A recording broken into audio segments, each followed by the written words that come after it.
பார்த்தாலே எச்சி ஒரு ஃபிஷ் ஃப்ரை எப்படி பண்ணுறதுன்னு பார்த்துடலாமா?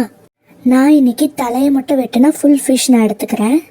ஃபுல் ஃபிஷ் ஃப்ரை பண்ணும்போது இந்த மாதிரி இடையில கட் பண்ணிக்கணும், அப்போ தான் மசாலாலாம் நல்லா கோட் ஆகும்.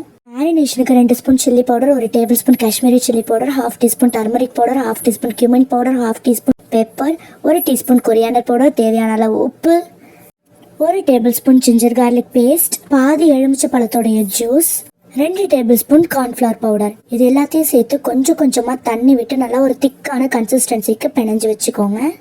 இப்போ நம்ம ரெடி பண்ணி வச்சுருக்க மசாலாவை இதில் நல்லா கோட் பண்ணிடலாம். எல்லா இடத்துலையுமே நல்லா மசாலாவை தடவி விட்டுருங்க. இது மினிமம் 2 hour நல்லா மேரினேட் ஆகணும். மேரினேஷன் ப்ராசஸ் முடிஞ்சதுக்கப்புறம் ஒரு ஃப்ரை பேனில் எண்ணெய் விட்டு நம்ம ரெடி பண்ணி வச்சுருக்கிற ஃபிஷ்ஷை அதில் போட்டு மீடியம் ஃப்ளேமில் 2 பக்கமும் நல்லா செவக்க விட்டு பொறுமையாக வறுத்து எடுத்தீங்கன்னா நம்மளோட tempting fish fry ready. Next ரெசிபியில் மீட் பண்ணலாம். until then bye bye.